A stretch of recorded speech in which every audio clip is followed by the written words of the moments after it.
Bismillahir Rahmanir Rahim. Assalamu alaikum wa rahmatullahi wa barakatuh, mes frères et mes sœurs, où que vous soyez dans ce vaste monde que Allah subhanahu wa ta'ala a créé pour nous. Bienvenue sur la chaîne Imagination Polie, votre espace dédié à l'enseignement islamique authentique, à la réflexion profonde et à la lumière du Coran et de la Sunna. Si vous nous rejoignez pour la première fois ce soir, je vous dis la bienvenue du fond du cœur, et je vous invite dès maintenant à vous abonner à la chaîne Imagination Polie, à activer la cloche de notification pour ne manquer aucun de nos lives et vidéos, à liker cette session pour qu'elle touche le plus grand nombre de cœurs possible, et à partager ce contenu avec vos proches, vos amis, votre famille, car transmettre la connaissance islamique est en soi un acte d'adoration. Que Allah vous récompense pour chaque partage. Aujourd'hui, nous avons une question magnifique, une question que beaucoup de musulmans, et peut-être aussi certains de nos frères et sœurs chrétiens présents parmi nous ce soir, que nous accueillons avec tout l'amour et le respect, se posent sincèrement. Est-il vraiment interdit de porter certaines couleurs en islam? Une question simple en apparence, mais qui touche à la théologie, à la jurisprudence islamique, à la culture, et surtout à la sagesse profonde que Allah a déposée dans cette belle religion qu'est l'islam. Alors installons-nous ensemble, ouvrons nos cœurs et nos esprits, et laissons la lumière du Coran et de la Sunna nous guider. Mes bien-aimés, avant de répondre à cette question avec précision et honnêteté intellectuelle, je dois vous dire quelque chose de fondamental, que chaque musulman devrait porter dans son cœur comme une boussole. En islam, le principe de base concernant les actes du quotidien, ce que nous mangeons, ce que nous portons, comment nous nous comportons, est que tout est permis, sauf ce qui a été explicitement interdit par une preuve claire tirée du Coran ou de la Sunna authentique du prophète Muhammad, sallallahu alayhi wa sallam. Ce principe est appelé en arabe al-ibaha al-asliya, c'est-à-dire la permission originelle. Allah subhanahu wa ta'ala dit dans le Coran, dans la sourate Al-Baqarah, verset 29, « C'est lui qui a créé pour vous tout ce qui est sur la terre. » Subhanallah. Allah a tout créé pour nous, pour notre bénéfice, pour notre usage, et la règle première est la permission, pas l'interdiction. L'interdiction est l'exception, et toute exception nécessite une preuve solide, claire et authentique. Gardez cela bien en mémoire, car cela va éclairer tout ce que je vais vous dire ce soir. Maintenant, venons-en directement au cœur de la question. Y a-t-il des couleurs spécifiquement interdites en islam? La réponse courte est globalement non pour la grande majorité des couleurs, mais avec quelques nuances importantes selon le genre et le contexte. Permettez-moi de développer cela point par point en m'appuyant sur les textes authentiques. Commençons par la couleur qui a fait le plus couler d'encre dans les livres de jurisprudence islamique, le rouge. Certains frères s'interrogent, certaines sœurs hésitent. Le prophète sallallahu alayhi wa sallam a-t-il vraiment interdit le rouge? Voici ce que nous savons avec certitude à travers les hadiths authentiques. Il a été rapporté dans Sahih Muslim, d'après Al-Bara'a ibn Azib, radiyallahu anhu, que le prophète sallallahu alayhi wa sallam portait lui-même un vêtement rouge, une hulla hamra, un ensemble rouge. Ce hadith est clair et authentique. Le prophète, paix et bénédiction sur lui, a porté du rouge. Alors comment certains peuvent-ils dire que le rouge est interdit? La confusion vient d'autres hadiths qui mentionnent une interdiction de certains vêtements teintés d'une substance spécifique appelée al-mu'asafar, c'est-à-dire une teinture de couleur safranée ou rougeâtre brillante, utilisée par les femmes à l'époque, et associée à des pratiques contraires à la sobriété masculine. Les savants de l'islam, en réconciliant ces textes, ont conclu que le rouge uni, le bordeaux, le rose et les teintes proches sont généralement permis pour les hommes comme pour les femmes, tandis que les vêtements fortement teintés de zafaran, du safran pur, étaient déconseillés pour les hommes en particulier, parce qu'ils étaient associés à l'imitation des femmes ou à un affaîtri excessif. Ce n'est donc pas la couleur en soi qui est problématique, mais le contexte, l'intention et l'association culturelle à une époque donnée. Allah subhanahu wa ta'ala dit dans la sourate Al-A'raf, verset 31, « Ô fils d'Adam, prenez votre parure dans chaque lieu de prière. Mangez, et buvez. Mais ne commettez pas d'excès, car Allah n'aime pas les excessifs. La parure est ordonnée par Allah. La beauté est un droit que Allah vous a accordé. Ce qui est visé, c'est l'excès et l'immodestie, pas la couleur en elle-même. Parlons maintenant d'une couleur qui a un statut particulier en islam, le blanc. Le prophète Muhammad sallallahu alayhi wa sallam aimait profondément le blanc. Il a dit, comme rapporté dans Sunan Abi Daoud et Al-Tirmidhi, dans un hadith authentifié, « Portez des vêtements blancs, car ils sont les plus purs et les plus beaux, et enveloppez vos morts dans des linceuls blancs. » Subhanallah. Le blanc est donc une couleur aimée, recommandée, une couleur de pureté, de lumière, de dignité. Mais attention, cela ne signifie pas que les autres couleurs sont interdites ou même déconseillées. Le prophète sallallahu alayhi wa sallam lui-même portait du vert, du noir, du marron, du rouge, comme nous l'avons évoqué. Il portait une grande variété de couleurs selon les occasions. La recommandation du blanc est une invitation à la beauté et à la pureté, pas une condamnation des autres teintes. Abordons à présent la couleur qui revêt une signification spirituelle profonde en islam. Le vert. Le vert est mentionné dans le Coran lui-même en lien avec le paradis et ses habitants. Allah dit dans la sourate Al-Kahf, verset 31, « Pour eux, des jardins d'Éden sous lesquels coulent des ruisseaux. Ils y seront vêtus de vêtements verts de soie fine et de brocart. » Le vert est la couleur des habitants du paradis. Il est dit que le prophète sallallahu alayhi wa sallam aimait le vert. C'est une couleur bénie, une couleur de vie, d'espoir, de croissance spirituelle.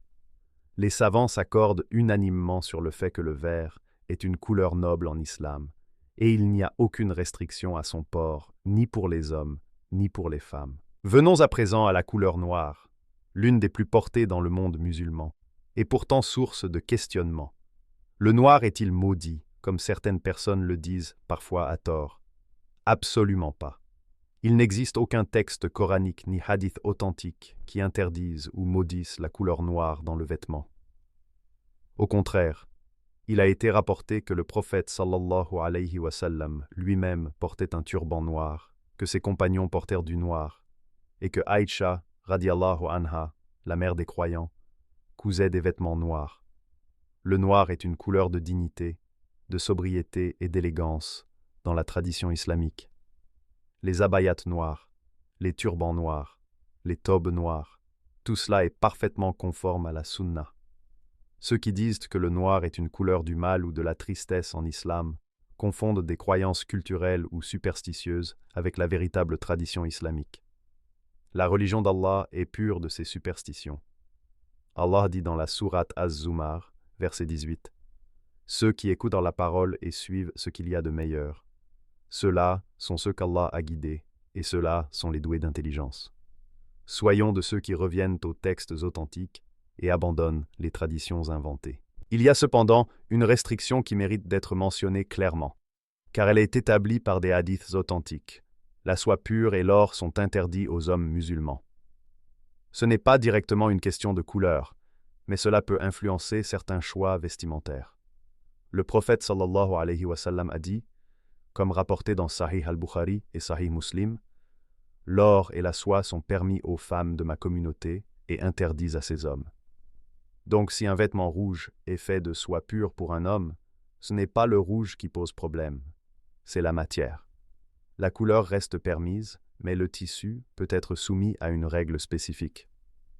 Il est important de faire cette distinction pour ne pas mélanger les problématiques et induire les gens en erreur. Il y a également une règle importante qui touche indirectement aux couleurs, l'interdiction de l'imitation, tashabbuh. Le prophète sallallahu alayhi wa sallam a dit, dans un hadith rapporté par Abu Daoud, « Celui qui imite un peuple est des leurs. » Cela signifie que si une couleur ou une tenue particulière est devenue le symbole exclusif d'une religion non islamique, d'un groupe qui s'oppose à l'islam ou d'une pratique immorale, alors cette tenue ou cette couleur dans ce contexte précis devient problématique non pas à cause de la couleur elle-même, mais à cause de la signification symbolique qu'elle véhicule. Encore une fois, c'est le contexte et l'intention qui priment, pas la couleur en elle-même. Et ici, je veux m'adresser directement à nos frères et sœurs chrétiens qui suivent ce live. Vous portez peut-être du bleu, du blanc, du rouge, des couleurs qui peuvent aussi avoir des significations dans d'autres contextes. L'islam vous regarde avec respect et fraternité. Ce que nous enseignons, c'est la conscience de son comportement, de ses intentions et de son impact sur la société. Il n'y a aucune hostilité dans cette religion envers quiconque cherche sincèrement la vérité. Nous partageons tous la même aspiration à vivre dans la justice, la dignité et l'amour de Dieu. Une autre nuance importante concerne le safran, le jaune safran vif, pour les hommes.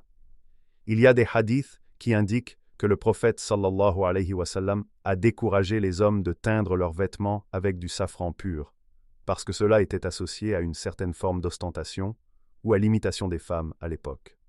L'imam Ahmad et d'autres savants ont mentionné ce point dans leurs ouvrages de jurisprudence. Cependant, les savants contemporains précisent que le jaune en général, dans ses teintes normales, douces, sobres, est parfaitement permis pour les hommes, et qu'il n'y a aucune preuve que le jaune en tant que couleur soit interdit. La restriction visait une forme spécifique de teinture dans un contexte culturel précis, pas la couleur jaune universellement. Maintenant, je veux parler d'une dimension que beaucoup oublient dans cette discussion. Le vêtement en islam est bien plus qu'une question de couleur. Le Coran parle du vêtement de manière profondément symbolique et spirituelle. Allah dit dans la sourate Al-Araf, verset 26, « Ô fils d'Adam, nous avons fait descendre sur vous un vêtement pour couvrir vos nudités et des parures. Et le vêtement de la piété, voilà qui est meilleur. Libas at-taqwa, le vêtement de la piété. » Allah nous rappelle que le plus beau vêtement que nous puissions porter n'est pas une couleur, n'est pas une marque, n'est pas un tissu luxueux. C'est la piété, la conscience d'Allah, la pureté du cœur. Vous pouvez être vêtu de blanc immaculé et avoir un cœur noir de rancœur et d'hypocrisie. Vous pouvez porter du noir de la tête aux pieds et avoir un cœur lumineux rempli d'amour pour Allah et pour les gens. Ce qui compte devant Allah, c'est votre cœur, vos intentions, votre conduite. Allah dit dans la sourate Al-Hujurat, verset 13, « Le plus noble d'entre vous auprès d'Allah est le plus pieux, pas le mieux habillé, pas le plus coloré, pas le plus riche, le plus pieux. » Je veux aussi aborder la question du hijab et de la couleur pour les femmes musulmanes, car certaines pensent que le hijab doit obligatoirement être noir ou sombre. Là encore, il n'y a aucune obligation de couleur dans le Coran ni dans la sunna authentique concernant le hijab. Les conditions du vêtement féminin islamique sont clairement établies par les savants. Il doit couvrir le corps correctement, ne pas être transparent, ne pas être trop moulant, ne pas attirer excessivement l'attention.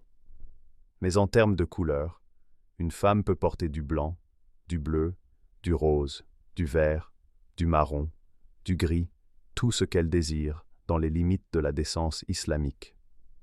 Ce qui est parfois recommandé, c'est d'éviter les couleurs ou les motifs extrêmement voyants qui attirent les regards de manière excessive dans certains contextes publics. Et cela ressort plus d'une recommandation de discrétion que d'une interdiction stricte. La femme musulmane est libre dans ses choix de couleurs, tant qu'elle respecte les principes généraux de modestie et de dignité. Mais bien-aimés, concluons cette première partie par une synthèse claire et honnête. En islam, aucune couleur n'est intrinsèquement et universellement interdite. Ce que la charia encadre, c'est la manière de s'habiller globalement, la modestie, la dignité, l'absence d'arrogance, la distinction entre hommes et femmes, l'évitement de l'imitation excessive des non-musulmans dans leurs pratiques symboliques. Mais les couleurs elles-mêmes, rouge, bleu, jaune, vert, blanc, noir, orange, violet, sont des créations d'Allah, des beautés de ce monde que Allah a mis à notre disposition. Qui sommes-nous pour déclarer haram ce qu'Allah n'a pas déclaré haram? Allah dit dans la sourate Yunus, verset 59. Dit, avez-vous considéré ce qu'Allah a fait descendre pour vous comme subsistance, et vous en avez déclaré illicite et licite? Dit, est-ce qu'Allah vous a autorisé, ou bien inventez-vous des mensonges contre Allah? Cette question d'Allah est un avertissement solennel à ceux qui inventent des interdictions dans la religion sans preuve. Soyons des gens de la connaissance, pas des gens de la superstition. Avant de passer à la suite, chers frères et sœurs sur la chaîne Imagination Polie. J'ai besoin de votre soutien pour que cette connaissance atteigne le plus grand nombre. Abonnez-vous à la chaîne Imagination Polie dès maintenant si ce n'est pas encore fait.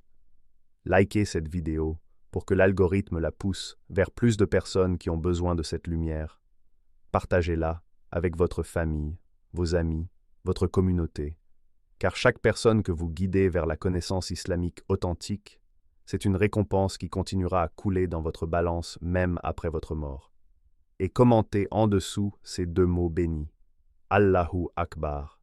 Allah est le plus grand. Pour que nous sachions que vous êtes avec nous et pour que ce mot remplisse cet espace numérique de la grandeur d'Allah.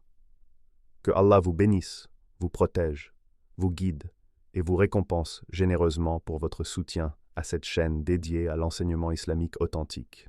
Nous vous retrouvons très bientôt pour la deuxième partie, où nous approfondirons encore davantage les enseignements pratiques sur le vêtement islamique et répondrons à d'autres questions. Assalamu alaikum wa rahmatullahi wa barakatuh.